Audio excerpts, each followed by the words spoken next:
Salut tout le monde, vous savez quel mois nous sommes? Bien sûr, vous n'êtes pas idiots, bien sûr. Et bien pour commencer cette première saison de La Minute en Vrac, j'ai décidé de faire un épisode spécial sur un manga que l'on a tous aimé. Je parle bien sûr de Fairy Tail. Ouais, Fairy Tail, un manga qui pète la classe quand même, et aujourd'hui, rien que pour vous, 10 anecdotes sur 10 personnages de Fairy Tail. C'est pas beau ça? Alors je sais que j'avais dit que je ne ferais plus de théorie, mais une fois de temps en temps, ça n'a jamais tué personne, hein.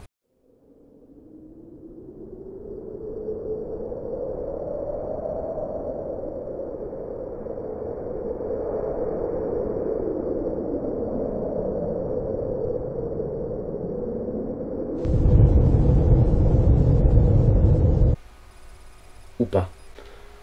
On va commencer cette petite théorie avec Zélève. Zélève qui est le puissant mage noir dans Fairy Tail, que tout le monde connaît bien sûr. Qu'est-ce que l'on sait de lui? On sait déjà que c'est un puissant mage noir, qu'il aurait vécu il y a 400 ans, et que sur l'île de Tenro, plein de gens viennent l'enlever, dont notamment Grimoire Art. Mais ce qui me choque le plus avec Zélève, c'est que quand il rencontre Natsu pour la première fois, il dit « Je suis heureux de te rencontrer ». Le mage noir le plus puissant de tous les temps serait heureux de rencontrer Natsu Dragnir. C'est quoi ton projet là? Tu m'expliques?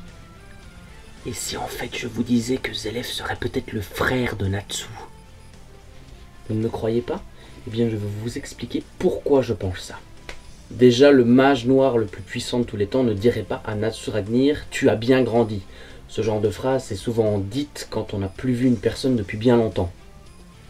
Ensuite, on peut également se demander si Zélève a été élevé par un dragon. Ça aussi, c'est tout à fait possible. Car finalement, les flammes de mort qu'il envoie, ça ressemble vraiment à des flammes, mais des flammes noires. Et en même temps, il faut savoir que si Zélève a vécu il y a bien longtemps, il aurait pu connaître Natsu quand il était tout petit, tout simplement.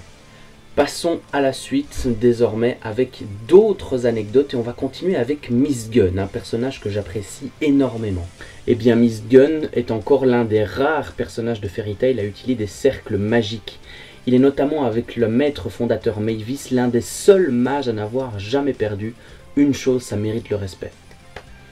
Autre personnage que j'adore et qui est tellement imposant, c'est Gildarts. Lui, tu vois, il pète la classe. C'est le genre de mec que t'as pas envie d'énerver dans la rue quand tu le croises. Eh bien, il faut savoir que la ville de Magnolia a été construite pour lui, spécialement pour éviter qu'il détruise des habitations quand il arrive, tout simplement. Vous connaissez Kana? Oui, l'alcoolique là. Eh bien, elle est également capable d'emprisonner ses camarades dans ses cartes.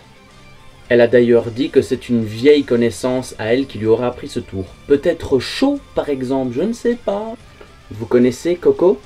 Cocorico!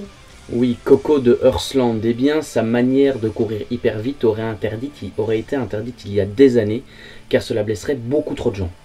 Il nous reste 5 anecdotes à découvrir. Suspense. On va continuer avec Lissana, la charmante petite sœur de Elfman. Eh bien, il faut savoir que dans les mangas, à un moment donné, son nom a été changé en Ilisana. Cela a bien sûr été modifié par la suite, vous comprenez, hein. Vous connaissez le mage Loki, ou Léo, à vos préférences. Eh bien, le nom Loki, dans la mythologie nordique, est le dieu de la discorde et également le frère adoptif de Thor. Pas mal, hein. Pour continuer, saviez-vous que Rebi, la petite intello, serait complexée par sa poitrine, tout comme le maître fondateur Mavis. Nichon. Concernant la petite Meldy, elle aurait un classement prédéterminé des personnes de Fairy Tail à tuer. Oui, carrément, c'est dingue. Et pour terminer en beauté cette série d'anecdotes, on va parler d'une mage très sexy, très belle, très talentueuse. Ouais, en fait, j'ai décidé de vous parler de la belle Ultia. Plutôt sexy quand même, hein. Eh bien, il faut savoir que si ses pouvoirs n'avaient pas été aussi puissants, elle aurait pu se retrouver dans la guilde de Grimoire Art. Et oui, que voulez-vous? Voilà, le premier podcast de La Minute en Vrac est terminé. J'espère qu'il vous aura plu. Si c'est le cas, comme d'habitude, n'hésitez pas à partager la vidéo, à me suivre sur les réseaux sociaux. Et moi, je vous retrouve vendredi prochain pour La Minute d'Alex. Bye bye les amis. Pouh!